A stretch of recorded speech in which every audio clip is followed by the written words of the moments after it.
8 en punto de la mañana, ¿cómo están? Bienvenidos, esto es Diálogo Abierto. Carla Jarada y Perla Berríos, tenemos el gusto de acompañarlos un sábado más. Carla. ¿Cómo estás, Perla? Bienvenidos a todos. Empezamos entonces rápidamente a desmenuzar los temas que han sucedido durante la semana, que han sido varios aquí en Diálogo Abierto. Recuerda que estamos en simultáneo por Nacional, así que nos puede escuchar. Vamos a estar hablando en breve ya con Aldo Vázquez Ríos, el expresidente de la Junta Nacional de Justicia. ¿Por qué? Porque el tema es la elección de autoridades nacionales de control. Un tema bastante importante porque hay recomendaciones de la Comisión de Alto Nivel para la Reforma Judicial. La Junta Nacional de Justicia convocó ya el primer concurso público para la selección y nombramiento de los nuevos jefes de la Autoridad Nacional de Control del Poder Judicial y del Ministerio Público. Esos nuevos jefes o esas nuevas autoridades van a ser los encargados de justamente verificar el desarrollo, el desempeño de los jueces, magistrados y fiscales en nuestro país.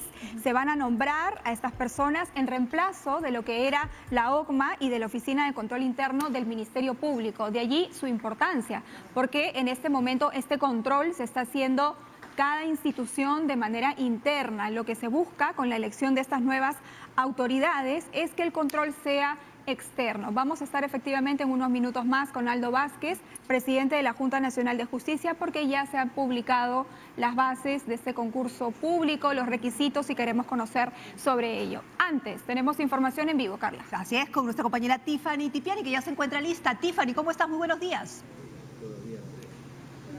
¿Qué tal? Muy buenos días, Carla, Perla. Tenemos que comentarle que la marca Perú se lucirá en el mundo gracias a que la vela principal del buque Escuela Abela BAP Unión llevará precisamente su logo con una misión internacional que es recorrer varios países en el mundo. Pero para que nos den mayor detalles sobre esta misión muy importante tenemos a la ministra de Comercio Exterior y Turismo, Rocío Barrios. Muy buenos días, ministra, ¿qué tal?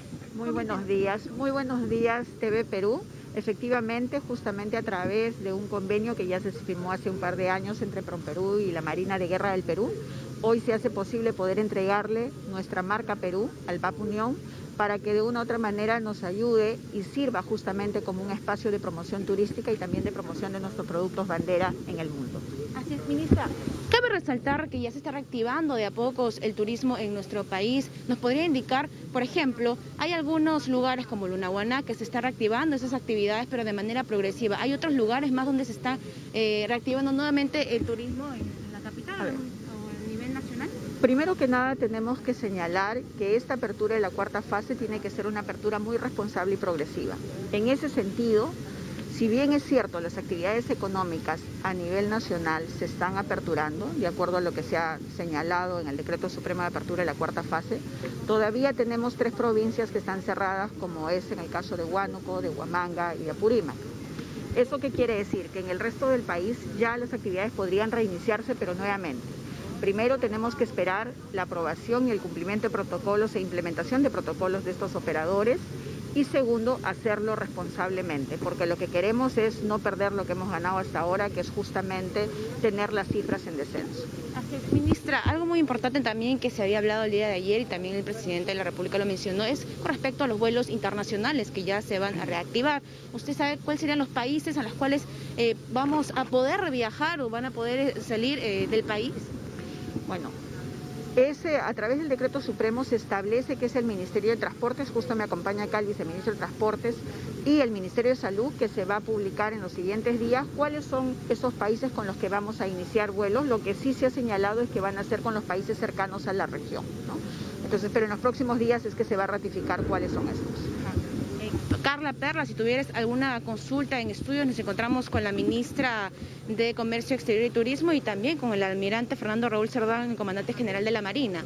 Sí, claro, justamente, Tiffany, sobre el tema de la reactivación de los vuelos internacionales, ayer el ministro Walter Martos señalaba que íbamos a poder viajar a los países miembros de la Alianza del Pacífico. No sé si ella te podría confirmar esta información. Así es, lo que hasta el momento se ha evaluado y efectivamente está en proceso de ratificación por parte del Ministerio competente es que con los países que iniciaríamos, como bien señala Perla, es con los de Alianza Pacífico, entiéndase Chile, Colombia, México, y es muy probable que a estos países se sumen otros adicionales como es Ecuador y Panamá, que también ya tienen sus vuelos abiertos. Pero nuevamente, esto va a ser justamente ratificado en los siguientes días por el Ministerio de Transportes.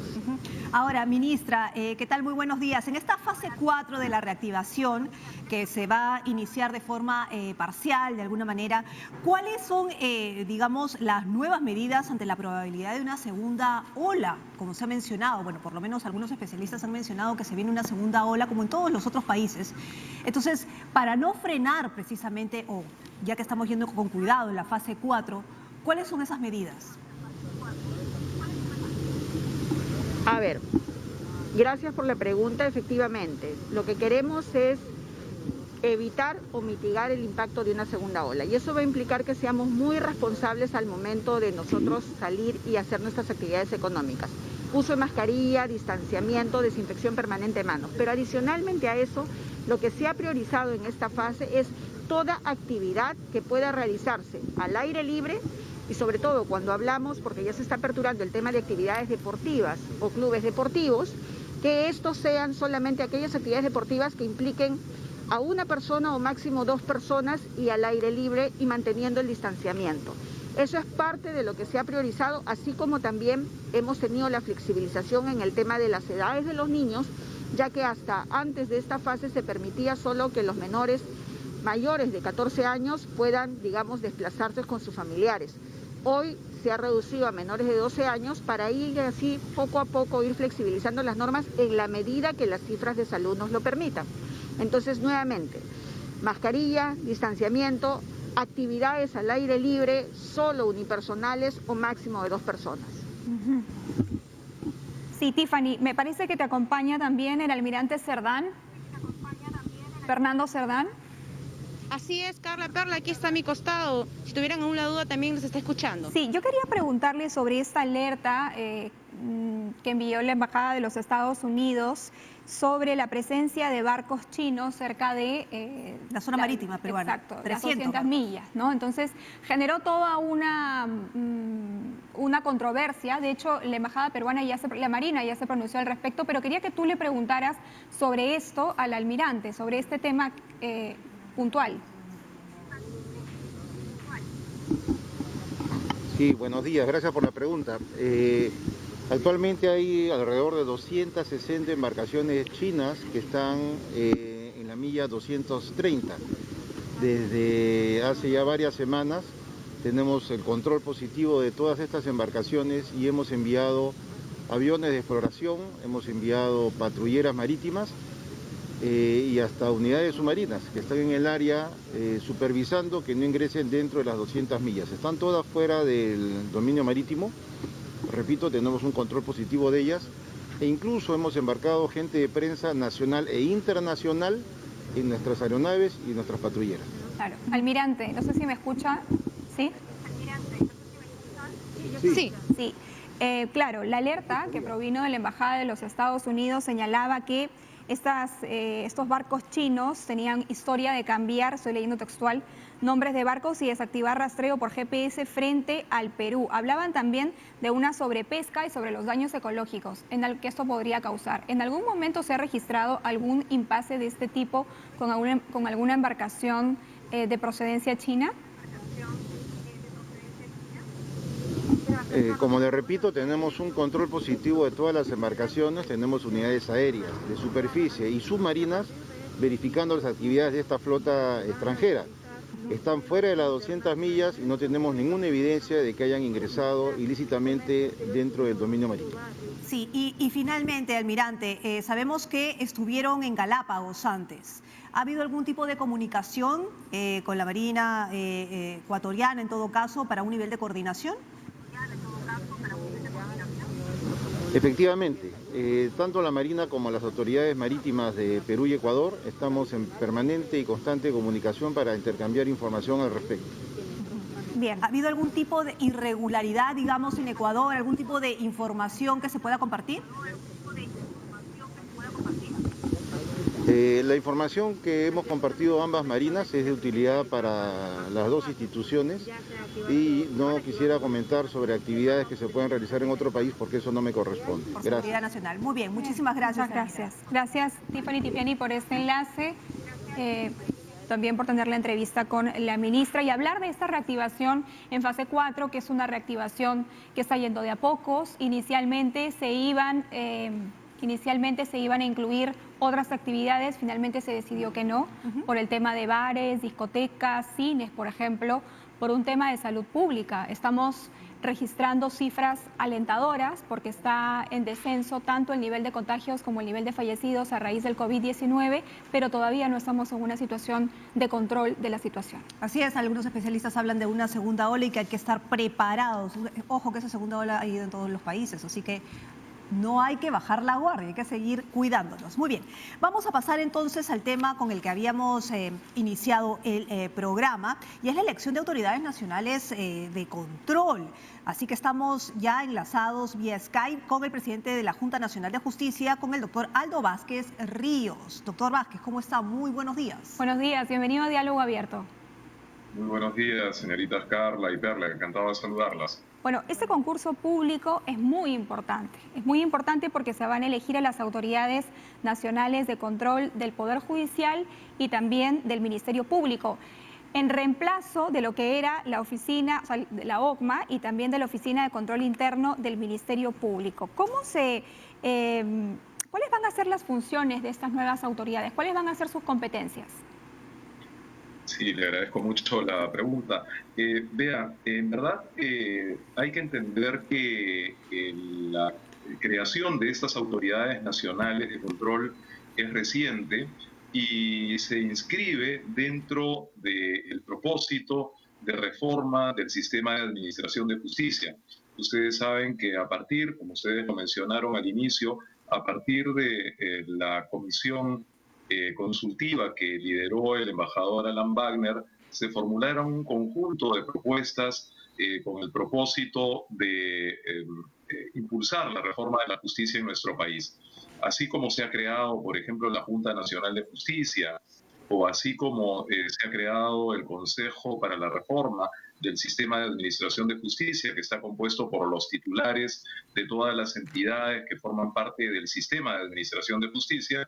Así también se han creado por ley las autoridades nacionales de control del Poder Judicial y del Ministerio Público, que como ustedes bien señalaban, deberán sustituir progresivamente a lo que hoy día es la Oficina de Control de la Magistratura y la Fiscalía Suprema de Control Interno.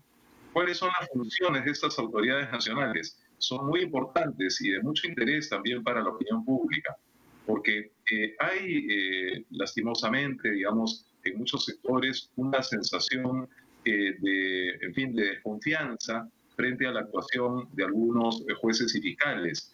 Y entonces, frente a esto, las entidades responsables de ejercer la autoridad disciplinaria, la competencia de abrir investigaciones, procesos disciplinarios contra jueces y fiscales, serán precisamente estas autoridades nacionales de control. La importancia de estas instituciones, porque van a ser entidades autónomas y entidades autónomas conducidas por funcionarios del más alto rango dentro de la estructura del Estado. Es decir, los titulares de estas dos autoridades van a tener el rango de jueces de la Corte Suprema de Justicia, de modo que estamos hablando de instituciones fundamentales para el Estado. Correcto. Y les decía que, si me permite, solo para completar la idea, que el cambio sustancial que suponen es que se pasa de un modelo en donde el control era ejercido por los jueces y por los fiscales respecto de sus pares, a un sistema en el cual son autoridades autónomas, ajenas a la actividad regular del Poder Judicial y del Ministerio Público, las que ejercen este control disciplinario. Justamente sobre ese punto, estamos en pleno proceso de selección, digamos. Ustedes han empezado recién con esta convocatoria, va a tomar todavía algunos meses. Mientras tanto, ¿cómo se está verificando, cómo se está ejerciendo actualmente la conducta funcional de los servidores públicos, de los jueces, de los integrantes del Ministerio Público? así de manera interna? Sí, bueno, se mantiene todavía el sistema que está actualmente vigente y que está establecido en las leyes orgánicas tanto del Poder Judicial como del Ministerio Público. Es decir, en la actualidad opera, por supuesto, la Oficina de Control de la Magistratura, que bajo la conducción de la doctora de la Rosa, que es quien lo dirige, por supuesto se hacen esfuerzos que nosotros valoramos enormemente, de igual forma que la fiscal Sócolis, que está a cargo de la Fiscalía Suprema de Control Interno, que hacen un trabajo esmerado. Este no es un tema que tenga que ver con personas, sino que tiene que ver más bien con sistemas. Y entonces, entre tanto, tanto la OCMA como la Fiscalía Suprema de Control Interno mantienen su actuación y más bien será a partir del 15 de enero, que es la fecha en que está prevista para la juramentación de las nuevas autoridades nacionales de control del Poder Judicial y del Ministerio Público, cuando se inicie ya esta transición hacia el nuevo modelo. Ajá. Porque el nuevo modelo no se agota con la sola elección de los titulares de estas dos instituciones, sino que debe seguir desplegándose en el tiempo a través de la selección y nombramiento luego de los escalones inferiores de estas autoridades, que son los jueces y fiscales de control en cada una de estas instituciones, de tal manera que se puedan desplegar en todas las jurisdicciones del país. Doctor Vázquez, usted menciona que se trata de instituciones y no de personas, pero, por ejemplo, hablemos de los requisitos para elegir a estas personas, ¿no? Yo estaba viendo aquí en el reglamento, en la documentación, que consta de 4 etapas: evaluación curricular, evaluación de conocimientos, evaluación de plan de trabajo y entrevista personal. Pero ya yendo un poquito más al fondo, habla de una prueba de confianza. ¿En qué consiste esta prueba de confianza? Sí, efectivamente, bueno, decía que es un cambio de institucionalidad, no porque no sea importante, por supuesto, también la calidad de las personas que buscamos para estas posiciones, ¿no? Usted lo ha subrayado muy bien. Tenemos nosotros efectivamente en este concurso unas pruebas de confianza. En realidad se trata de 4 pruebas de confianza, además de una autorización para el levantamiento del secreto bancario de aquellos postulantes que resulten seleccionados para ocupar el cargo. Pero todos los postulantes, conforme vayan avanzando en las fases propias del concurso, deberán pasar efectivamente por 4 pruebas de confianza, que son, en primer lugar, una prueba patrimonial que tiene que ver con sus bienes, con sus rentas, con sus ingresos. También una prueba de declaración de intereses, en donde se señala cuáles son sus vínculos laborales, empresariales o asociativos o de otra índole, y tanto sus propios vínculos como también los de sus familiares más cercanos, de tal manera de poder tener claridad de cuál es el ambiente general respecto del cual podría tener potenciales intereses. Luego hay una prueba obviamente psicológica y una prueba psicométrica, ¿no?, que también nos permiten completar los perfiles de los postulantes. Esas pruebas además son realizadas con la colaboración muy estrecha de la Contraloría General de la República, que nos ayuda a procesar toda la información relevante respecto de cada uno de los postulantes. De hecho, este modelo ya lo hemos puesto en práctica también para la selección y nombramiento de los titulares de OMPE y de RENIEC, y creemos pues que es un instrumento muy valioso para poder identificar sobre todo a personas que tengan una trayectoria impecable, que no hayan sido objeto de cuestionamientos que pudiesen inhabilitarlos para el ejercicio de funciones tan delicadas en el Estado. ¿Y cuáles son los requisitos para estos postulantes? ¿Hay un rango de edad, por ejemplo? ¿Se va a evaluar, asumo, también la trayectoria? ¿Qué tipo de profesión? Sí, los postulantes deben cumplir algunos requisitos generales y luego ya en el proceso de selección, por supuesto, deben verificarse algunas condiciones un tanto más particulares. Los requisitos generales son el ser abogado, tener más de 15 años de experiencia en el ejercicio de la profesión, tener una trayectoria profesional relevante, ciertamente, y el rango de edad para la postulación es entre los 45 y los 75 años de edad. Esas son las condiciones generales para la postulación. Las inscripciones se inician justamente el 28 de este mes y concluyen el 7 de octubre a través de la plataforma virtual de la Junta Nacional de Justicia. Ahora, durante el proceso hay efectivamente 4 etapas de evaluación. Una primera es la evaluación curricular, de tal manera de establecer la relevancia de la trayectoria profesional de cada uno de los postulantes, cuál es su grado de especialización en los temas que son propios de las autoridades nacionales de control. Luego, quienes superen esta etapa pasan a la evaluación de conocimientos, para lo cual convocaremos, como lo hicimos también para el concurso Amperreniec, a universidades, a docentes de universidades que puedan colaborar con la Junta Nacional de Justicia en la evaluación de conocimientos.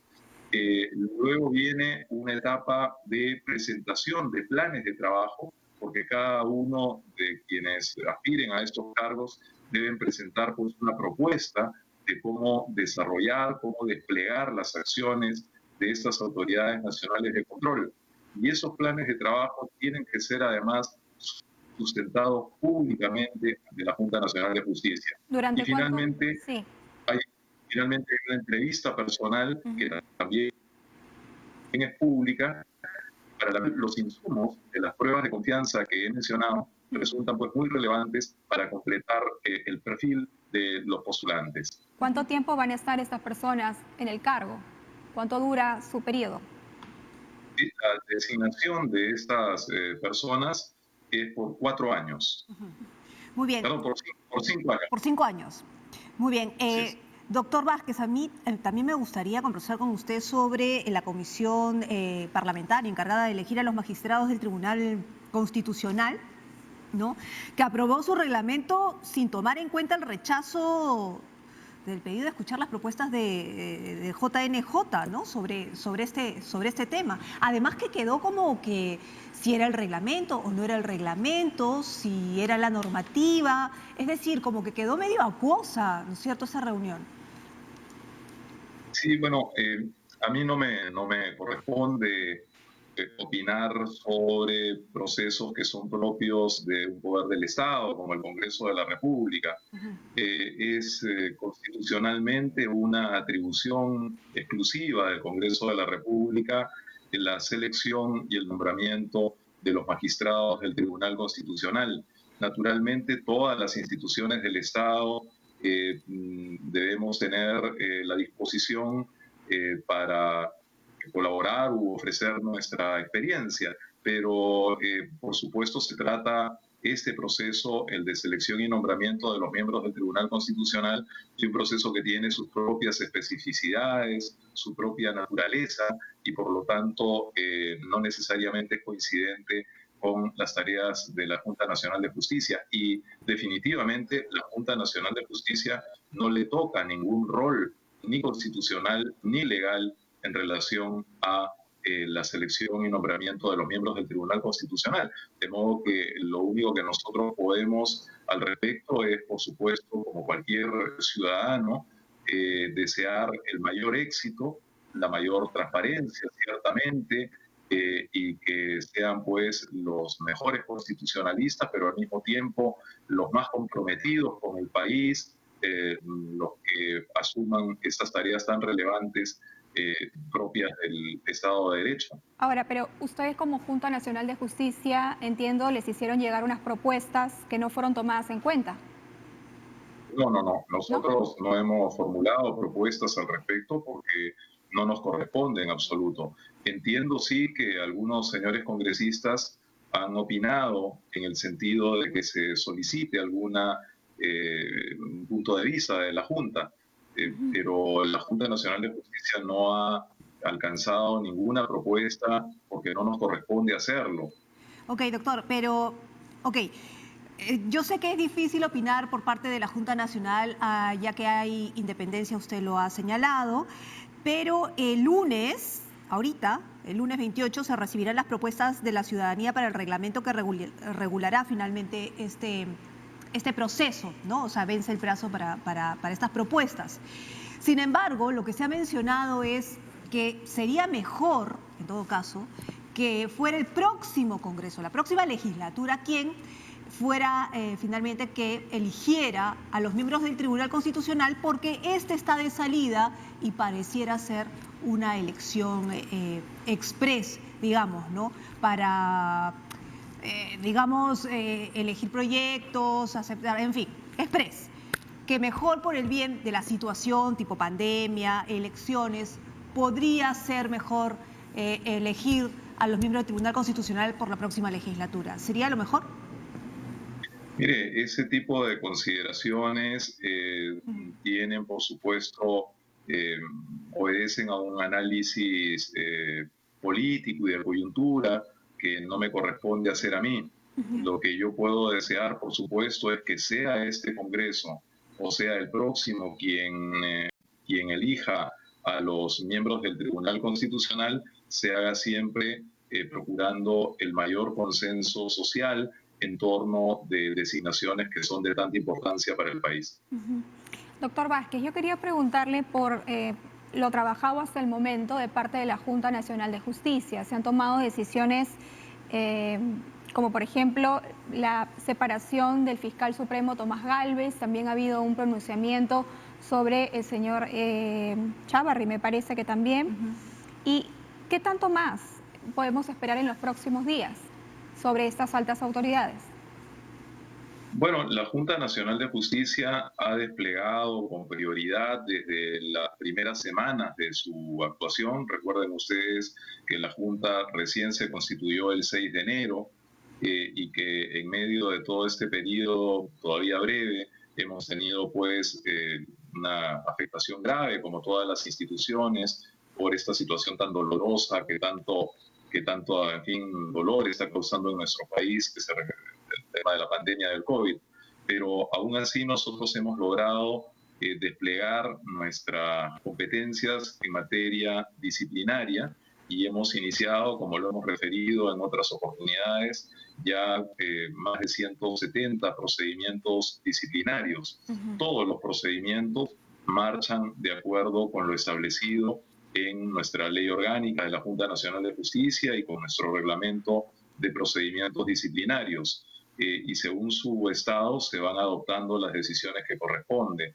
La mayor parte de estos procedimientos están todavía en una fase de instrucción en la cual los miembros del Pleno, cada miembro del Pleno que ha sido seleccionado aleatoriamente para llevar cada expediente, va realizando las diligencias que correspondan hasta que emitan su informe final, que es elevado al Pleno de la Junta Nacional de Justicia, para luego de escuchar el informe oral de cada investigado, tomar las decisiones definitivas que correspondan. Doctor Vázquez, pero la preocupación ¿es suficiente los 6 meses que se han dado de tiempo?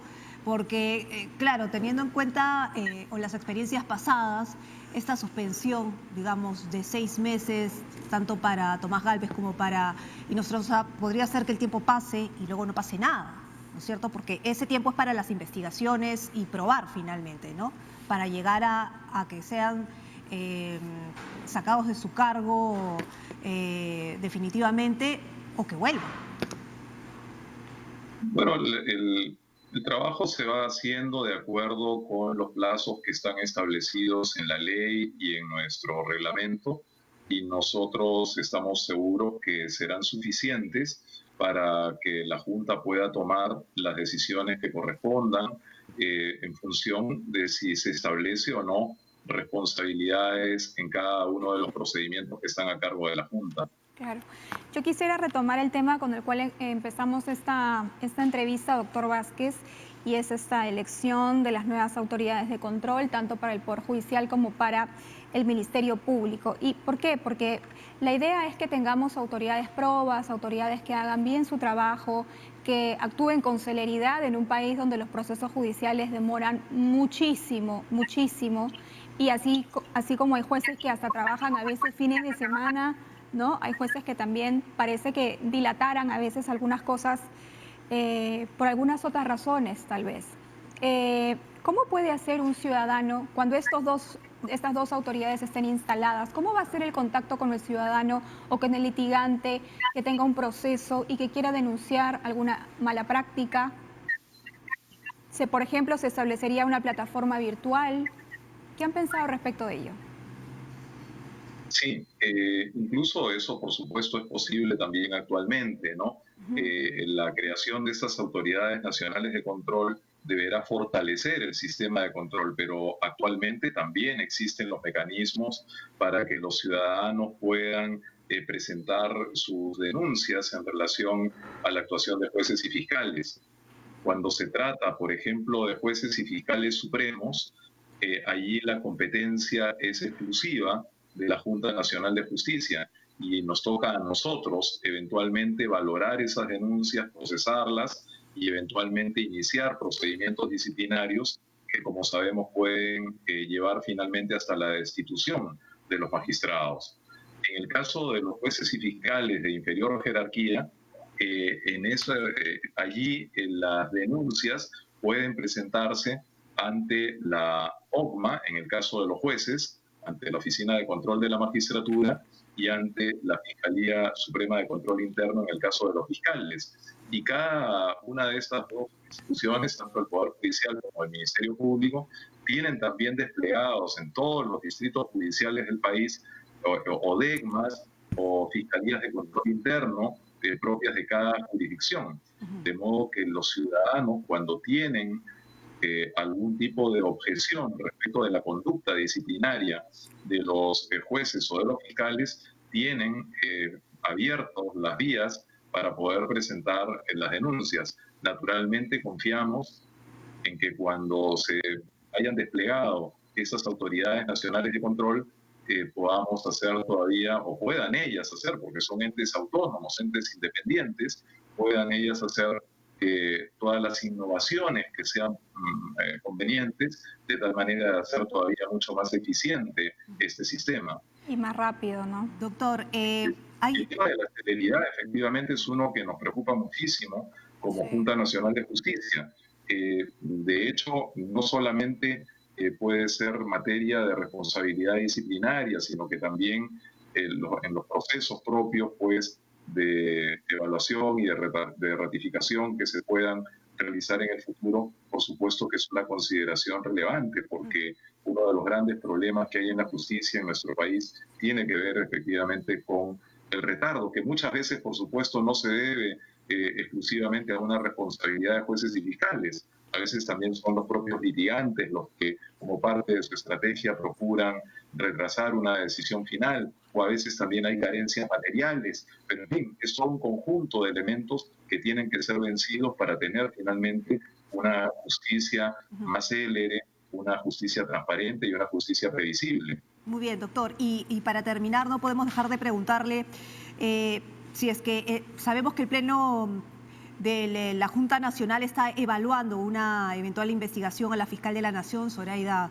Ábalos, luego de estos audios en los que fue mencionada por una alta exfuncionaria de Palacio de Gobierno. Fue mencionada, digámoslo así, ¿no? Entonces, digamos, no sabemos si es que es un punto como para tomarlo en cuenta y ser investigada. ¿Lo harán eventualmente o no? Sí, le agradezco la pregunta porque me permite también hacer una precisión, ¿no? En una entrevista ayer yo dije que no conocía todavía de denuncia respecto de la fiscal de la Nación. Sin embargo, luego de esa entrevista sí he tomado conocimiento que algún ciudadano ha presentado una denuncia en el sentido que usted plantea. Las denuncias tienen un procedimiento. En primer lugar, deben ser evaluadas de acuerdo con nuestro reglamento de procedimientos disciplinarios, son evaluadas por la Dirección de Procedimientos Disciplinarios, que establece si es que se cumplen los requisitos formales para su admisibilidad. Si es que son admitidas formalmente, luego aleatoriamente también uno de los miembros del Pleno debe hacer un informe y debe evaluar si se cumplen los requisitos de procedibilidad que están establecidos también en nuestro reglamento y si considera que hay mérito para abrir una investigación, es decir, que hay elementos suficientes que justifican una investigación, entonces lo propone al Pleno de la Junta, que es a quien le corresponde una decisión de esta índole. Entonces, en el caso que usted menciona, como en cualquier otro caso, ese es el procedimiento que se sigue, ¿no? Esto parte entonces de una denuncia ciudadana, según le entendemos. Sí, también eventualmente la Junta en algunos casos, cuando considera que hay elementos suficientes, abre investigaciones de oficio, ¿no? Pero estas son las dos vías que establece nuestra normativa para eventualmente adoptar una decisión. Pero en cualquier caso, siempre, por supuesto, tiene que haber elementos que justifiquen una decisión de esta índole. Y hay elementos para el Pleno del Jurado, de la Junta Nacional, perdón, para una eventual investigación de la Fiscal de la Nación, porque nos queda claro que esto ha sido una denuncia ciudadana, pero para la Junta Nacional. Bueno, la Junta Nacional de Justicia evaluará, por supuesto, en las instancias que he señalado, la denuncia que ha sido presentada. ¿Y en cuánto tiempo resolverían la admisibilidad de esta denuncia? Bueno, suele ser breve el periodo, aunque es verdad que hemos tenido en los últimos meses cierto retraso en relación a las denuncias, porque también encontramos, pues, cuando se instaló la Junta Nacional de Justicia, encontramos, me parece, alrededor de 180 denuncias acumuladas durante el periodo en que no hubo CNM y no se instaló todavía la Junta Nacional de Justicia. Entonces había una gran carga que se ha venido descargando en los últimos meses. Pero en principio la decisión sobre la admisión o no de las denuncias es un proceso relativamente breve. Bien, doctor. Muchas gracias por atendernos esta mañana.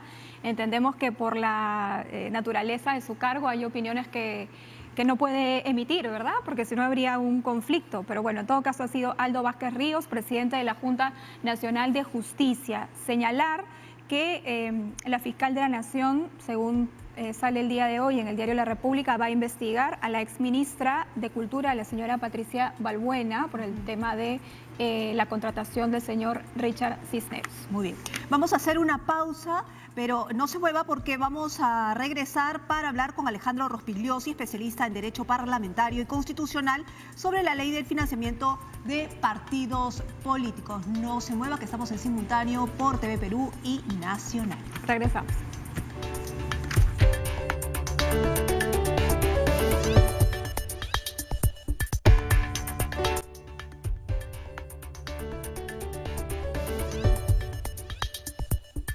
De la mañana con 41 minutos. Recuerde que estamos en simultáneo por Nacional. Vamos a pasar a nuestro siguiente tema y tiene que ver con el financiamiento a los partidos políticos. Ayer el presidente de la República promulgó esta nueva ley de financiamiento que fue aprobada hace unos días por el Congreso de la República. Ya se encuentra con nosotras Alejandro Rospigliosi, abogado constitucional y especialista en Derecho Parlamentario y Constitucional. Buenos días y bienvenido. ¿Qué tal? Muy buenos días. ¿Qué tal? Días. Bueno, hablemos sobre esta ley porque, claro, como salió tan rapidito y en el contexto de la vacancia, la gente lo dejó pasar y realmente pasó como una semana para podernos dar cuenta realmente cuáles fueron las modificaciones. Para algunos especialistas, esta ley no muerde, ¿no? Como realmente estaba establecida. Los cambios que se hicieron efectivamente no le van a hacer tanto daño a los partidos. Uno de ellos, por ejemplo, fue la eliminación de cancelar la inscripción de los partidos infractores. Solo se mantuvo la suspensión como forma de sanción de la organización política. ¿Qué opina usted al respecto? Bueno, lo perfecto es enemigo de lo bueno. Es un avance, es un paso adelante. Creo que y con el transcurso del tiempo la norma puede ir perfeccionándose, pero hoy es un paso adelante. Algunos de los cambios interesantes, ¿cuáles son? Establecer un régimen de sanciones a los partidos políticos, de infracciones leves hasta las muy graves, ¿no? La sanción leve puede ser una multa y la muy grave puede ser la multa, pero además quitarles el financiamiento directo que le da el Estado. hay que decirle un poco al ciudadano que la ley de partidos políticos ya prevé que aquellos de los 26 partidos políticos inscritos en el Jurado Nacional de Elecciones, los que logran obtener el 5% de votos a nivel nacional, como mínimo, que es la valla electoral, entran al Parlamento. Y en el Parlamento, de acuerdo a la votación que obtienen, el Estado les da dinero a los contribuyentes, los financia. Más votos tienen, más financiamiento tendrán del Estado. Menos votos tienen, menos financiamiento tendrán del Estado.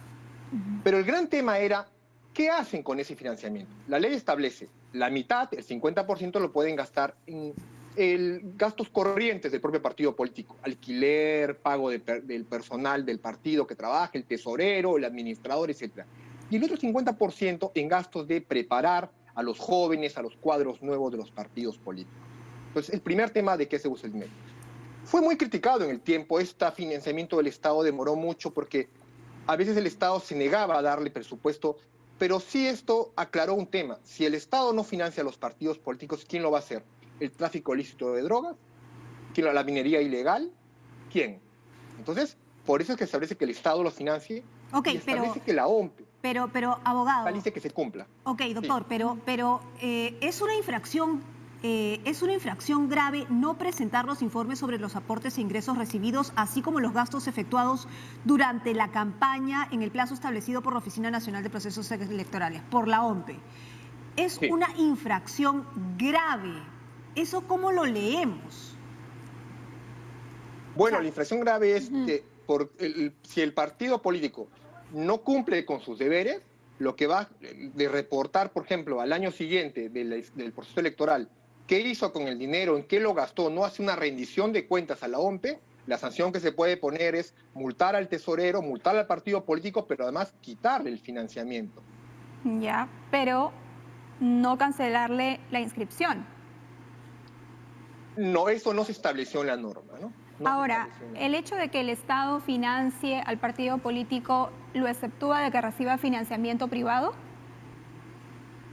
Buena pregunta. Los ciudadanos, cualquiera de los 33 millones de peruanos, puede aportar a un partido político. Si el aporte es hasta el 0.25 de una UIT, o sea, 1.050 soles, debe ser bancarizado. Ese es un paso adelante. Recordemos que a raíz del caso Odebrecht y otros, los partidos políticos y sus líderes están en problemas porque recibían un financiamiento denominado pitufeo, que a través de montos muy pequeños los depositaban en los bancos o lo hacían directamente a los partidos.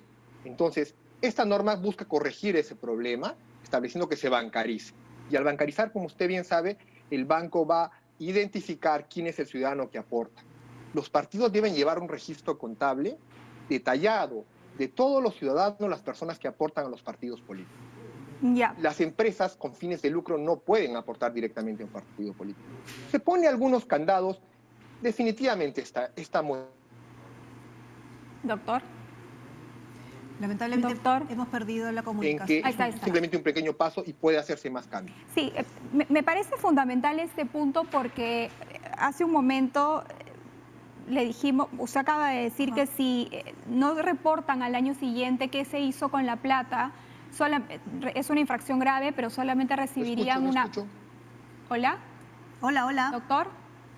Bueno, parece Doctor, que tenemos problemas con el doctor, vamos a corregirlo. Pero es importante, tú estabas comentando algo que ha mencionado que es importante respecto a los aportes. Es importante porque siento que estamos dando vuelta en lo mismo. O sea, de repente soy muy negativa, no lo sé. Pero, es decir, si existe la posibilidad de que un partido político no reporte qué hizo con la plata al año siguiente y solamente se le aplique una multa o una suspensión de inscripción, paga la multa y ya está.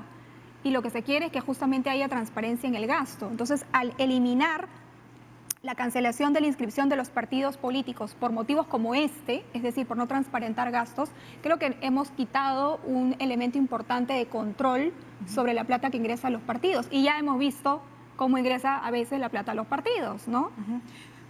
Ahora, lo que queda en duda también, y es algo que tú le preguntabas y creo que ya regresó, es que una persona natural o una persona X puede darle al partido político 1.050 soles, hasta 1.050 soles, pero bancarizándolo. Ahora, eso evita necesariamente que entre dinero de la corrupción o dinero de lavado, porque claro, o sea, uno dice, claro, ya no hay pitufeo, pero una persona que tiene mucho dinero, que está lavando dinero, puede elegir a otras personas y se bancariza igual. ¿Se puede o no? Bueno, riesgos siempre hubo, hay y habrá. El tema es reducir ese riesgo, Carla. Y como dices, mientras más rigurosos seamos y aprendamos de la experiencia y de los errores de nuestro sistema de partidos políticos, va a ser mejor. ¿Cómo era posible que años atrás el banco más grande del sistema, el CEO del banco más grande del sistema, vaya a hurtadillas en maletines a donar $3,5 millones a un partido político? Inaceptable, ¿de acuerdo? Eso hoy se va a detectar, ¿de acuerdo? Por eso me parece bastante insólito cuando veo al señor José Ugaz, que es abogado justo de ese caso, del caso más grande de financiamiento ilegal de un partido político a través de un CEO que va a entregar dinero en maletines, buscando la impunidad, por un lado, en el poder para ese caso, pero por otro lado, pontificando sobre el bien y el mal en los medios. Ahora, pero se va a detectar, pero probablemente no se radique. Se cortó cuando le hacía la pregunta y yo le decía... Por ejemplo, por delito de tráfico ilícito de doctor, drogas, lavado de activos, doctor, no pueden aportar un partido político hasta 10 años después de haber... Ok, doctor, no sé si me escucha. ¿Me escucha? Doctor Alejandro Rospigliosi. No, parece que se ha tenemos congelado. problemas. Bueno. Lo que pasa es que se va a detectar, pero no se va a evitar, porque la sanción está en pagar la multa y ya. Y eso es lo que preocupa. Claro, ¿no? lo que pasa es que o puede ser que te pongan la multa y te quiten el dinero del financiamiento político, pero igual lo vas a tener. No sé, es decir, Claro, no, hay un círculo ahí medio vicioso. Sí, ¿no? por eso decía yo que no era una norma como muy drástica, ¿no? Y creo que debimos ser muy drásticos. Se cambió originalmente, se cambió lo que era el texto original, por eso que no queremos que se pierda esto de vista. Hubo un texto original que llegó a esta comisión del Congreso donde decía que se cancelaba la inscripción de los partidos infractores. Es decir, si un partido cometía algo tan grave como no declarar sus ingresos, como no transparentar sus gastos, como recibir plata que no sea bancarizada, se eliminaba la inscripción. Y entonces, claro, tal vez era una medida mucho más importante y mucho más disuasiva, y por ello, de allí la necesidad de aprobarlo tal cual como estaba. Sin embargo, se cambió y se ha aprobado ya no esto, sino solamente la suspensión de la inscripción previo pago de la multa. Vamos a intentar llamarlo, a ver si por ahí podemos terminar la conversación.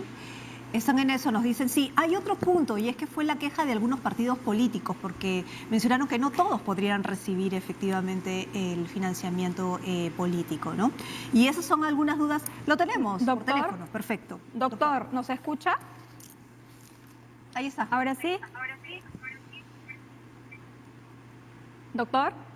Sí, lo escucho. Sí, yo le preguntaba porque sí me parecía importante que se hubiese aprobado el texto como era originalmente. Es decir, si un partido político infractor hacía algo como no transparentar un gasto de un año a otro o recibir dinero que no era bancarizado, existía la posibilidad de cancelar la inscripción de ese partido político. Ahora ya no tenemos esa posibilidad porque el texto fue cambiado. Ahora solamente está la suspensión del partido y de una multa. Entonces, si esto sucediese, si un partido no transparenta gastos, si un partido recibe plata que proviene de algo dudoso, simplemente pagaría la multa y seguiría activo. No, pero vamos por partes.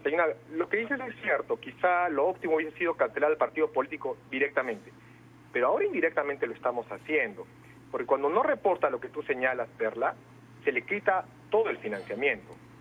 A un partido que le quitas el financiamiento, ¿con qué va a pagar su tesorero, su administrador, su planilla? ¿Con qué va a hacer actividades?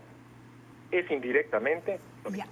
Ahí está, es que esa es la duda, pues, porque lo puede hacer como lo ha venido haciendo hasta ahora, es decir, con dinero de sus militantes o con dinero de no sabemos dónde, porque va a poder seguir estando activo en la actividad política, va a poder el partido. Sí, va a poder seguir estando en actividad política, claro, es cierto. Ese es el punto que estamos hablando aquí, porque, a ver, tenemos hasta expresidentes investigados por este tema, ¿no? Por haber recibido dinero en maletines. Una candidata presidencial también. Ha sido un escándalo acá en el país. Entonces, claro, ahora aprueban una norma que sí, ¿no? Hemos avanzado, pero muy poquito para lo que se esperaba. Es cierto, pero cuidado, lo que estamos hablando solamente en esta norma es el ámbito administrativo, es las sanciones que va a imponer OMPE por el financiamiento ilegal de un partido político. Otra cosa diferente es el delito de lavado de activos, es el delito de financiamiento ilegal que está en el Código Penal y eso sigue vigente. ¿De acuerdo? Entonces hay que distinguir las cosas. La sanción penal sigue vigente. Pero otra cosa diferente es esto. Claro, pero a lo que vamos es que mientras dure una investigación de lavado de activos a un partido político, el partido político sigue en vigencia y la gente puede tener seguidores y puede seguir entrando en elecciones y puede ser pasible de ser votado en las elecciones. Claro, puede continuar teniendo representación nacional, con lo que eso implica si tiene algún líder investigado por presuntamente lavado de activos. Ahora recordemos que esto es lo que estamos conversando, es solamente las sanciones administrativas de OMPE. Otra cosa diferente es el Código Penal y los delitos de lavado de activos y financiamiento ilegal que le hemos comentado. Y cuidado, las sanciones penales demoran, pero llegan. Actualmente tenemos 2 partidos políticos para los cuales el Ministerio Público ha pedido que sean disueltos y liquidados como persona jurídica. ¿De acuerdo? Entonces, las normas penales ya lo permiten, como usted señala. Y hay 2 partidos políticos en los cuales lo ha solicitado así el Ministerio Público y el juez en un proceso penal, luego a la sentencia dirá si corresponde o no liquidar, porque ese partido político hizo un uso indebido, fue un vehículo para lavar activos. Eso está vigente. Recordemos en España, por ejemplo, el caso del Partido Popular Español. Fue un caso muy grave de corrupción, el caso Gürtel, en el cual el partido político usaba las municipalidades para lavar activos. Eso fue un escándalo que generó la caída del presidente español Mariano Rajoy. ¿De acuerdo? Entonces, en el derecho comparado, los partidos políticos también son a veces mal utilizados y también el peso de la ley les puede caer encima. Entonces, hay que tener en cuenta que en un mundo globalizado tenemos la Convención de Naciones Unidas de Lucha contra la Corrupción y definitivamente el lavar activos, ¿y el lavado de activos de dónde viene? Dinero de corrupción, de tráfico de drogas, de trata de personas. Entonces, las normas están así y esta norma no es perfecta, no es óptima, pero es un paso adelante. Ahora, en cuanto a la crítica de que no llegaría el dinero a todos los partidos, el dinero del financiamiento público de los partidos políticos, no llegaría a todos los partidos políticos, sino solo a un grupo. Sí, es que claro está, en el Perú tenemos 26 partidos políticos inscritos. Nos demuestra que inscribir un partido político no es muy complejo. ¿Sabe qué es complejo? Obtener el voto popular. Y por eso que el financiamiento solamente es para aquellos partidos políticos que tuvieron el honor de obtener el voto del ciudadano, el voto del elector. Solo los partidos que pasan la valla y entran al Parlamento tendrán financiamiento público. Los que no pasaron la valla corren el riesgo incluso de ser borrados del registro. Bien, vamos al tema de las elecciones, porque la OMPE ha propuesto que las elecciones se realicen desde las 7 de la mañana hasta las 7 de la noche, con una votación escalonada en locales abiertos, que incluso haya una retribución económica para los miembros de mesa, y todas estas medidas se están tomando porque vamos a elegir el 11 de abril nuevas autoridades en el contexto de una pandemia. ¿Cuál es su opinión? Me parece bien, todo lo que sea hacer un proceso electoral para reducir los riesgos de contagio es importante. Vemos que la OMPE de manera proactiva quiere que las municipalidades colaboren y presten los parques, presten los estadios.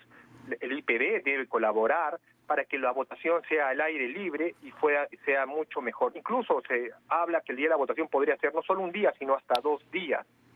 Creo que son discusiones importantes para evitar el ausentismo. Me preocupa mucho que en las últimas encuestas hemos visto un alto porcentaje de ciudadanos que dice que no iría a votar por el temor a contagiarse. Eso, sumado a los indicadores históricos que tenemos de ausentismo en las elecciones, es terrible. Es terrible.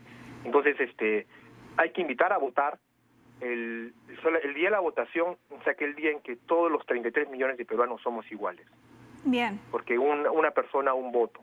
El voto de un millonario con el voto de un mendigo son absolutamente iguales. Correcto. Entonces creo que debemos ejercer nuestro derecho de ir a votar en una democracia. Muchas gracias al doctor Alejandro Rospigliosi, abogado y especialista en Derecho Parlamentario y Constitucional, por estar esta mañana en Diálogo Abierto. Tenemos ya que pasar al siguiente tema. También tiene que ver con partidos políticos y es respecto al vencimiento del plazo justamente para las inscripciones políticas. Así es, estamos con Pedro Cenas Casamayor, presidente del partido Avanza Perú. Recuerde que estamos en simultáneo por TV Perú y Nacional 103.9. Dicho esto... Señor Cenas, buenos días, bienvenido a Diálogo Abierto. Muy buenos días. Muy buenos días a todos los que nos están escuchando y observando por este medio, y agradecerles su gentileza de invitarnos a este programa. Bien, yo quiero empezar por la inscripción de Hernando de Soto, ¿no?, en su partido. Será su candidato presidencial y va a ocupar un cargo en la dirigencia de su organización. ¿Cómo tomaron esa decisión? ¿Qué evaluaron? Bueno, mire, este es un tema que lo hemos venido trabajando hace un buen tiempo. Como nosotros decíamos, siempre dentro de un silencio y además dentro de una estrategia del misterio político. Y al final, bueno, se tuvo que ya salir y anunciar la presencia, la integración del doctor Hernando de Soto con Avanza País, y porque hemos coincidido en ideas, en programas, porque consideramos que es el momento que la política debe empezar a cambiar. Es el momento que a la política hay que devolverle la ética. No podemos estar bajo momentos de escándalos y donde vemos pues que un poco como que los políticos se han alejado de la política. Sin duda. Señor Cenas, solamente para situarnos o situar a los televidentes, ¿cuál es la línea política de Avanza País? ¿Es derecha, centro, izquierda? ¿Cuál es la línea política de su partido? Mucho se ha hablado de muchos años, se habla de estos temas. Sin embargo, quiero decirle en honor a la verdad, nosotros somos un movimiento popular que ha emergido y emerge desde los peruanos de a pie, desde los sectores marginales del Perú, porque esta organización ha nacido a las alturas de la libertad, como es mi tierra, Cachicadán, Santiago de Chuco, tierra del inmortal César Vallejo, de la Puente Uceda, vecinos de Ciro Alegría, de Sánchez de Carrión, entre otros personajes que han dado... Señor Cenas, pero mucho... ¿cuál es su...? Entonces, nosotros apostamos a la integración. Nosotros nos consideramos un movimiento integracionista. Yo creo que hay que dejar de lado estas cuestiones de semántica ideológica que la derecha, la izquierda. Mire usted, ¿cuántos años venimos trabajando y venimos peleándonos entre nosotros, donde las mezquindades han llevado a la... Señor Cenas. Señor Cenas, hemos perdido la comunicación. Un ratito lo vamos a arreglar porque es importante conocer quiénes se están presentando, ¿no?, para las elecciones de abril del otro año. Este partido tiene a Hernando de Soto ahora como candidato presidencial, pero antes llevó también como candidato a Don Tauro Humala. En el 2016. Por eso le preguntaba, de postulantes al Congreso, ¿no?, al Congreso. Por eso le preguntaba cuál era su doctrina política. Él ha dicho integracionista. Pero vamos a hacer una pausa, vamos a arreglar nuestro audio con el señor Cenas y regresamos.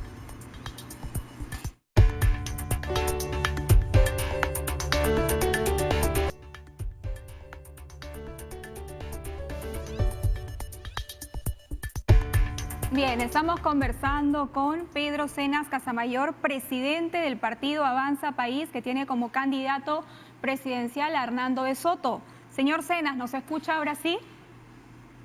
Bueno, sí, ahora le escucho mejor. Mil disculpas por la interrupción, parece, el tema es de línea, ¿no? Señor Cenas, una consulta. ¿Usted fue alcalde del distrito de Cachicadán, en Santiago de Chuco? Claro que sí, en el año 2011. ¿Y usted fue condenado a 5 años de prisión por el delito de negociación incompatible? A ver, el tema es el siguiente, que fue una persecución indebida de un fiscal y unos jueces, y que fue corroborada en la sala del Tribunal de la Libertad, y ahí está la sentencia, donde los mismos magistrados dicen y expresan que fue una persecución indebida, y por ello incluso lo sacaron al fiscal del Ministerio Público y a los jueces fueron investigados. Pero fue sentenciado. Sacaron una sentencia en primera instancia de estos jueces en contubernio con el fiscal, pero en la sala nos absolvieron y además mandaron que se investigue a estos jueces. Ok, le vamos a pedir un ratito, nos espere por favor, porque tenemos actividad presidencial en Juliaca. Así que espérenos por favor un ratito porque queremos seguir conversando con usted. Alex Vigo nos va a presentar las actividades presidenciales desde Juliaca. Alex. Continuamos con el programa. Estábamos conversando con Pedro Cenas Casamayor, presidente del partido Avanza País, que está llevando a Hernando de Soto como su candidato presidencial. Señor Cenas, ¿está con nosotras? Sí, señorita, con mucho gusto. Sí, señor Cenas, quedó pendiente la pregunta que le hice, si es que usted había sido condenado a 5 años de prisión tras ser responsable del delito de negociación incompatible. Señorita, eso todo fue aclarado en su oportunidad, ya son 8 años, en la sala superior, donde se le absolvió de todos los cargos, en mérito que no había ningún delito. Es más, la misma resolución habla de una persecución indebida, y por eso es que la sala ordenó incluso que se investigue a los jueces y al fiscal de ese entonces. Usted sabe que en los pueblos chicos pues hay mafias, y cuando uno se enfrenta a las mafias, los honestos somos los paganos, porque todo se mueve pues con dinero. ¿Hay resolución ¿hay una sentencia de absolución? Por supuesto que sí, por la sala superior, donde se me absolve de toda, digamos, responsabilidad. O sea, yo no tengo absolutamente nada. Muy bien.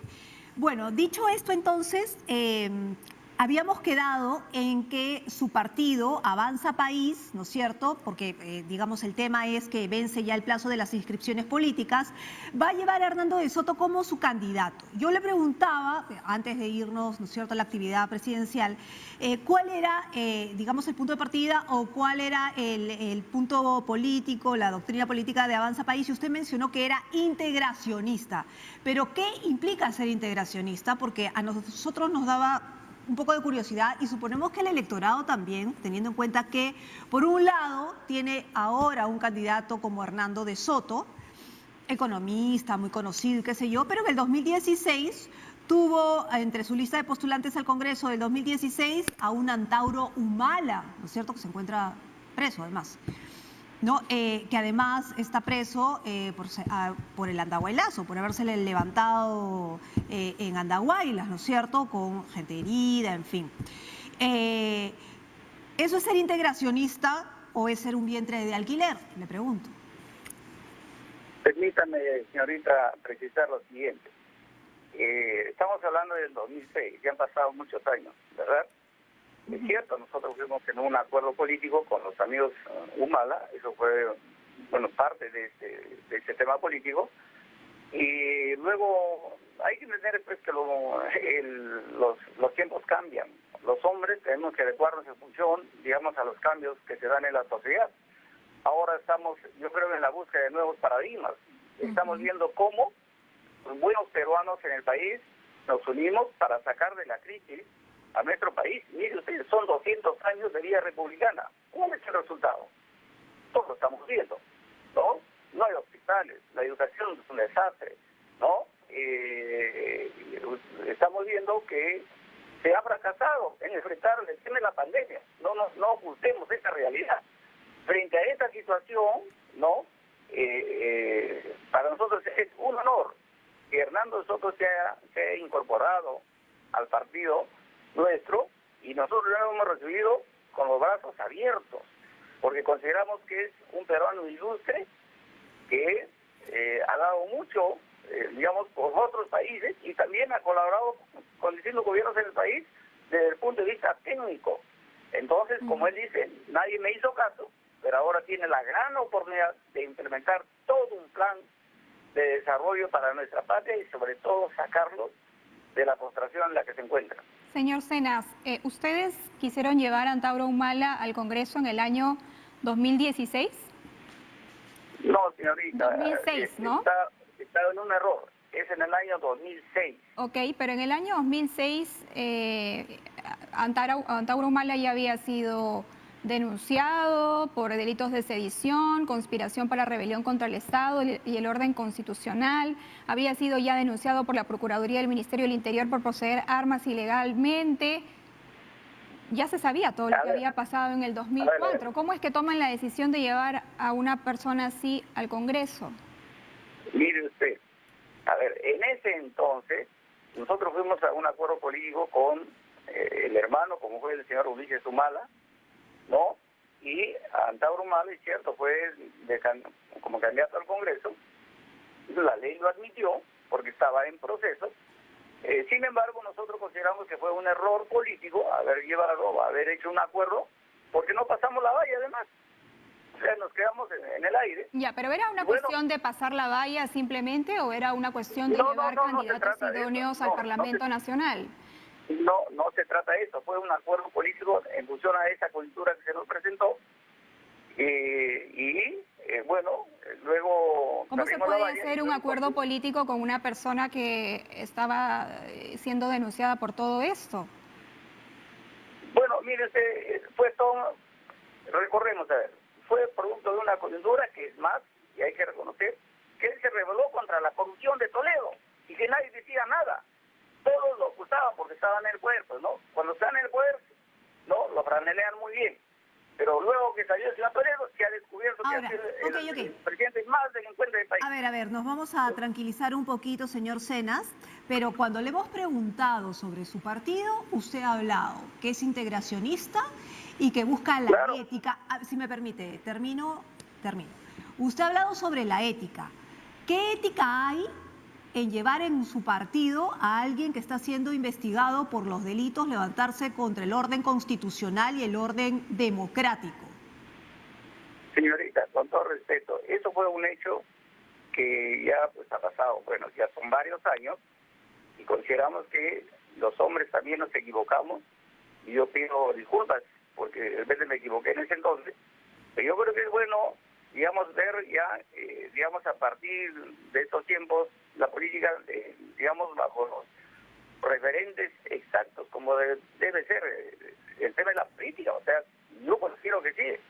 Pero ¿cuál es la diferencia de ese tiempo, que usted pide disculpas por haber sido un error político, pero cuál es la diferencia de ese tiempo, Antauro Humala, salvando distancias, por supuesto, de los personajes, pero, digamos, cuál es la diferencia de llevar a Antauro, ahora llevar a otro personaje?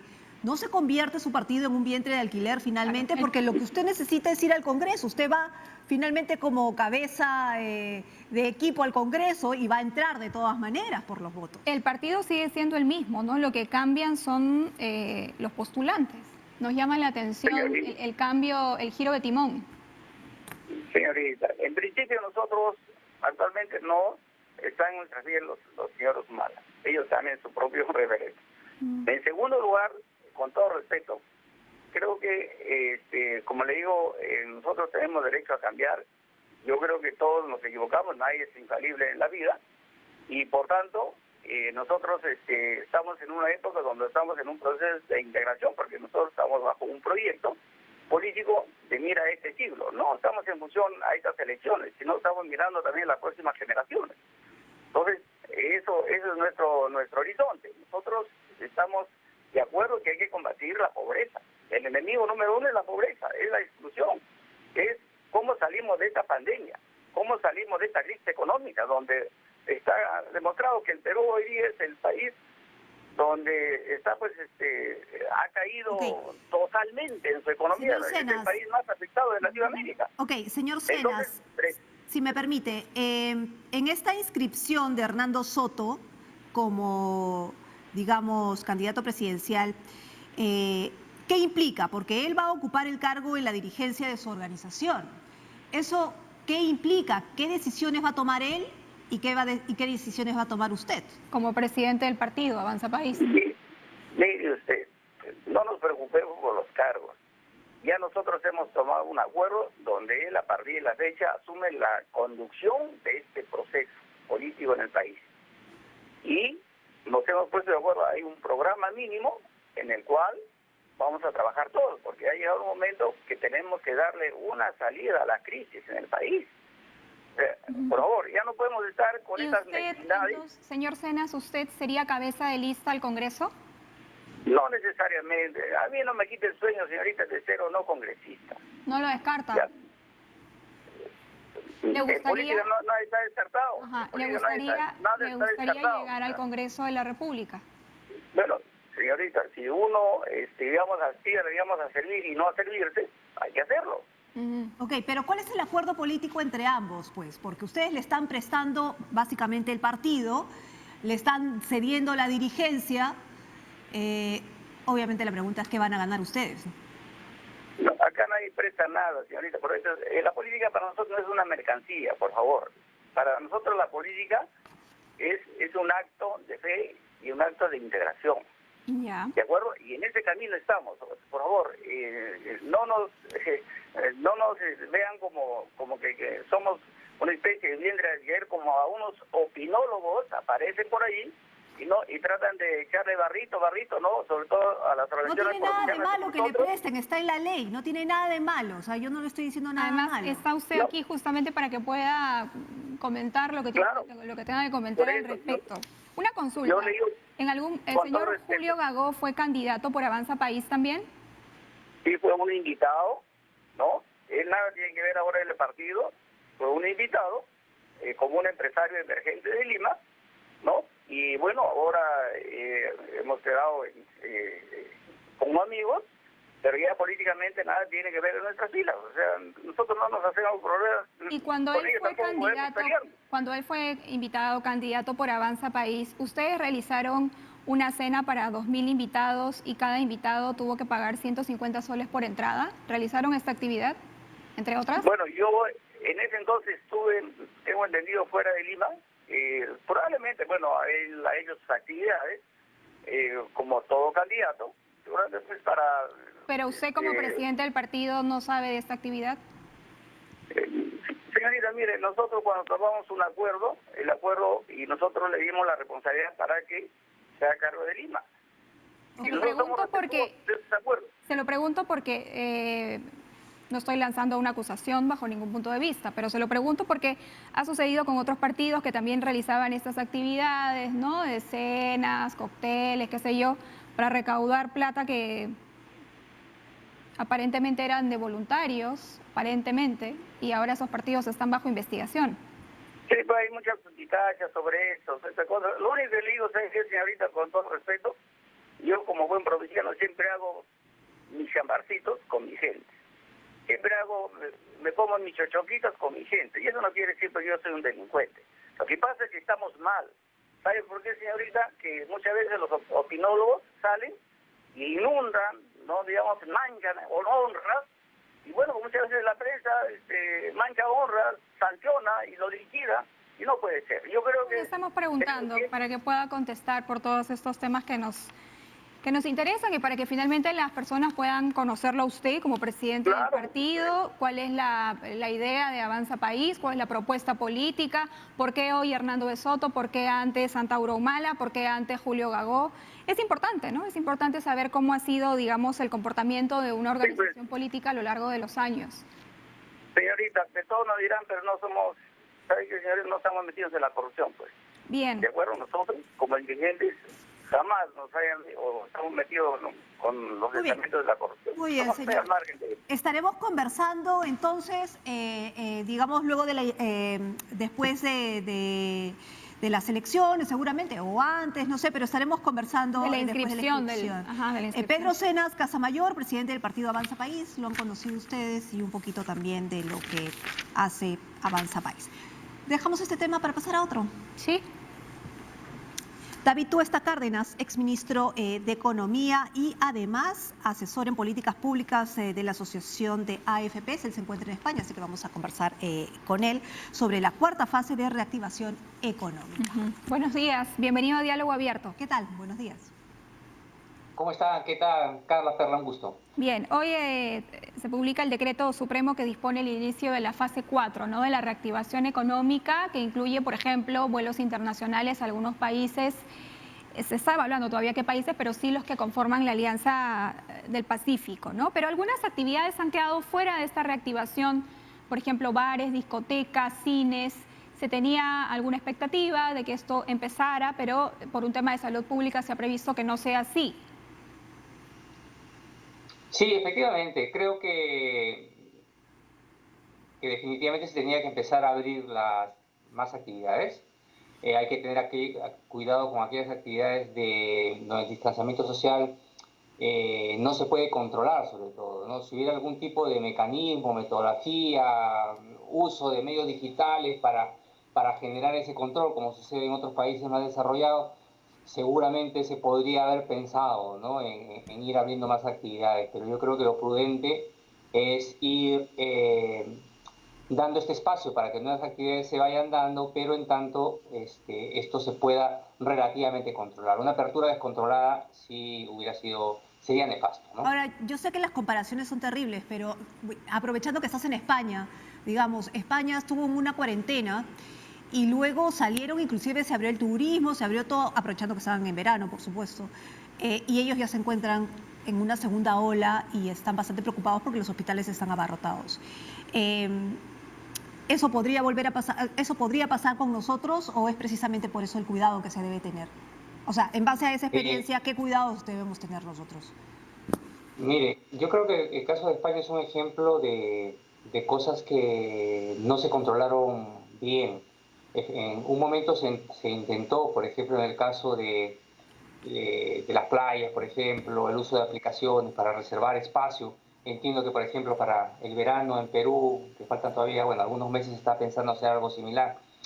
Creo que se controló esa parte, pero, por ejemplo, se dejó muy descuidado, muy a la responsabilidad de las personas, el ámbito de las reuniones, ¿no? En restaurantes, bares, y yo creo que por ahí empezó a darse gran parte del contagio, ¿no? Luego el tema de la apertura de los vuelos, también comparativamente hablando con otros países, me parece que el control no ha sido similar. Yo he tenido oportunidad de viajar también recientemente a otros países de Europa nórdica, por ejemplo, y ahí uno ve que el control es diferente, ¿no? El uso de medios digitales para hacer el registro de las personas. Cuando uno entra a un restaurante, a cualquier sitio, existe un registro de la hora de entrada para poder avisar a la persona a través de su celular o su correo si es que hubo un contagio en el local en que se encontraba.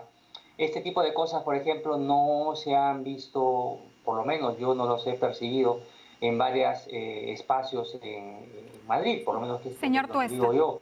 Sí. Sí. Sin duda hay todavía algunas cosas interesantes que implementar en Perú y que se están haciendo en otras partes, como usted bien lo comenta.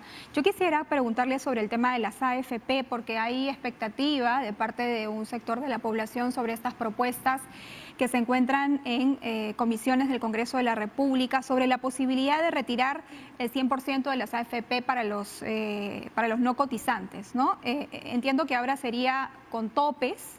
Y el Banco Central de Reserva ha anunciado que sí se cuenta con los mecanismos necesarios como para neutralizar el impacto que tendría a corto plazo el retiro con topes. Mire usted, justamente el tema de las medidas de política que se están dando en el Congreso, que ahora se vienen constituyendo pues en otro virus, ¿no? Pero ya en el ámbito económico, es el que debe intentar contenerse. Y ahí creo que sí pueden existir los medios. Esperemos que el Ejecutivo y aquellos que nos representan pues puedan hacer algo para evitar medidas descontroladas, ¿no? Y que pueden hacer mucho daño al país, como es este caso del acceso al 100% de los fondos de pensiones. En principio, yo creo que ya se dio el acceso bastante elevado, de 25%, hace algunos meses, ¿no? Solamente 2 países en el mundo, Perú con 25%, el más alto, y Chile, han permitido este acceso a los fondos de ahorro obligatorios, ¿no? Y eso yo creo que debe dar una señal, un indicativo de que o somos unos grandes innovadores en el país o estamos haciendo las cosas completamente al revés y de forma irresponsable de cómo se deberían realizar. Esta medida del 100% que se ha venido discutiendo, por ejemplo, se ha dado en razón de enfrentar situaciones vulnerables que enfrentan algunas familias, pero de la forma como se había dado inicialmente, era que cualquiera, fundamentalmente incluso personas que tuvieran mucho dinero, pudieran acceder a fondos que son de carácter previsional.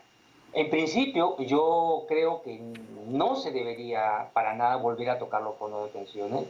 Si se va a hacer, bueno, digamos, ya en el ámbito de la política, aunque yo no estoy de acuerdo, pues debería ser muy mesurada, muy moderada, ¿no? Digamos, no un acceso absoluto, porque al final hay que recordar que estamos en una reforma de pensiones en paralelo. ¿Por qué no dejamos que esa comisión que está discutiendo ahora, pues plantee soluciones realmente de fondos, antes de seguir mellando el fondo que hemos acumulado, ¿no? Señor Tuesta, lamentablemente por tiempo lo tenemos que dejar, pero prometemos seguir conversando sobre el tema, porque realmente hay mucha gente que está interesada sobre él. Pero muchísimas gracias por estar con nosotros. Lo comprometemos para hablar más respecto al asunto. 9 de la mañana. Gracias a usted. 9 de la mañana con 51 minutos. Tenemos que dar pase a nuestra compañera Yuli Guevara, quien se encuentra con actividad oficial del presidente del Consejo de Ministros. Yuli, adelante, en Cajamarca. ¿Alguna otra consulta, por favor? Sí, ¿cómo estás, Perla? Buenos días. Estamos en Cajamarca con el presidente del Consejo de Ministros, quien está inaugurando el Centro de Atención Temporal para Pacientes COVID-19 con la presencia de la Autoridad para la Actuación con Cambios, Amalia Moreno Ricardo, el ministro de Agricultura, Jorge Montenegro, quienes también van a cumplir un conjunto de actividades, también como el lanzamiento de mercado de productores agropecuarios de Cajamarca, que busca acercar los productos agropecuarios directamente del campo. En estos momentos se le consulta al presidente del Consejo de Ministros sobre la posibilidad de una segunda ola de contagios. Escuchemos. A nivel nacional la pandemia está en descenso. Hace 2 días tuvimos el pico más bajo de fallecidos, indudablemente que siempre doloroso el número de fallecidos, pero tuvimos a nivel nacional 68 fallecidos. Es uno de los picos más bajos. Pero hace 4 semanas la pandemia está descendiendo completamente. No hemos tenido rebrotes en ninguna de las regiones que sean considerables. Aquí en Cajamarca sigue el descenso igual que a nivel nacional, pero eso no significa que tenemos que bajar la guardia. A nivel personal tenemos que continuar con todas las medidas de bioseguridad, del distanciamiento social, de la mascarilla, del lavado de manos. Y a nivel gobierno, tanto regional, local y central, seguimos mejorando la optimización de respuesta de los hospitales. Es muy importante que se continúe con el tratamiento temprano, a través del trabajo de primer nivel, de la detección, del aislamiento y el tratamiento temprano. Eso es importante que se continúe haciendo. Como ustedes recordarán, con las Fuerzas Armadas y también con un trabajo multisectorial del Ministerio de Salud, del Gobierno regional, del Gobierno local, venimos a hacer acá en la Operación Taita, en Cajamarca, Jaén, San Ignacio. Se atendió a más de 22.000 ciudadanos. Eso ayudó muchísimo en lo que es el tratamiento temprano. Eso el gobierno regional, el gobierno local está continuando con ese trabajo. Y tenemos que continuar para evitar justamente lo que usted dice, una probable segunda ola. Si continuamos con el cuidado que se tiene de manera personal, con el tratamiento temprano y reactivando en forma gradual y prudente las actividades económicas como lo venimos haciendo, esperamos, las proyecciones es que no haya una segunda ola. Pero de darse, continuamos optimizando la respuesta hospitalaria y el tratamiento temprano.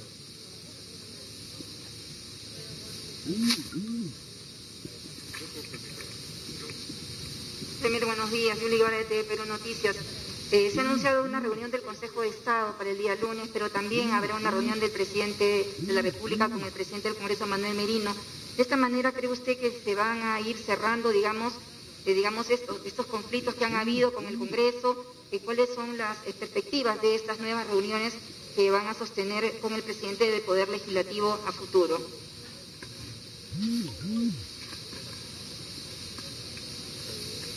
El presidente de la República el día de ayer ha convocado a una reunión al Consejo de Estado para el día lunes a las 5 de la tarde y el día 23 de septiembre, el Día de las Fuerzas Armadas, en la ceremonia oficial por las Fuerzas Armadas, el señor presidente del Congreso solicitó al presidente reunirse con su junta directiva. El presidente ha accedido y estoy coordinando con el presidente del Congreso para ver la fecha y la hora adecuada. De parte del Ejecutivo, de parte del señor presidente de la República y de todo el gabinete, estamos tendiendo todas las líneas de comunicación con el Parlamento y también con las diferentes bancadas para encontrar y escuchar también sus recomendaciones en todo lo que es la lucha contra la pandemia, la reactivación económica, la generación de empleo y también de que este proceso que se avecina de las elecciones generales sea un proceso transparente, donde el gobierno y todas las autoridades actuamos en forma neutral y que se realice con los protocolos que corresponden de debida seguridad. Estamos seguros que vamos a tener puntos de encuentro si se va a fortalecer esta relación de Ejecutivo con Parlamento, porque comprendemos, creo que el Parlamento lo ha comprendido plenamente, que tenemos que deponer cualquier actitud personal, cualquier actitud partidaria o de grupo por el bien de nuestro país.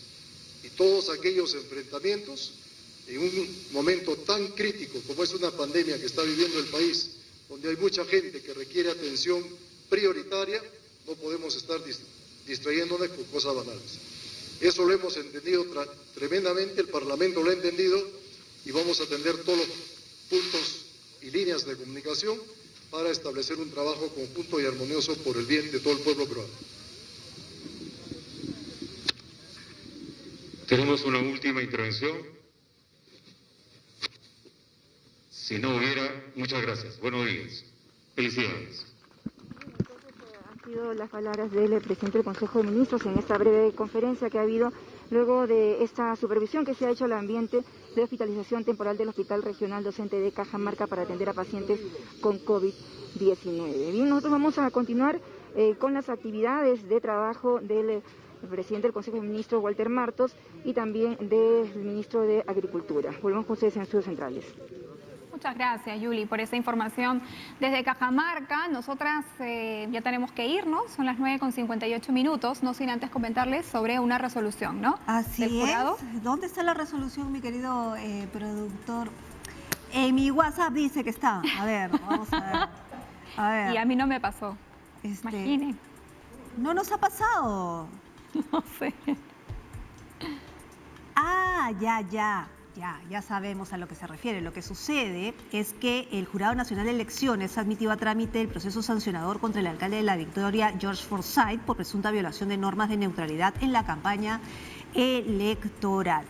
Así es que vamos a estar siguiendo ese tema, a ver qué declaraciones da el alcalde. Recuerden que ya la campaña empezó súper fuerte, así que vamos a ver. Acá yo tengo el documento subrayado. Acá está. Es un informe de la Dirección Nacional de Fiscalización de Procesos Electorales recibido el 22 de septiembre sobre supuesta infracción a la prohibición de publicidad estatal en periodo electoral realizada por la Municipalidad Distrital de La Victoria, ¿no? Y finalmente dice, artículo primero, admitir a trámite este procedimiento sancionador contra el presunto infractor George Forsyth Sommer, ¿no? Es alcalde de La Victoria.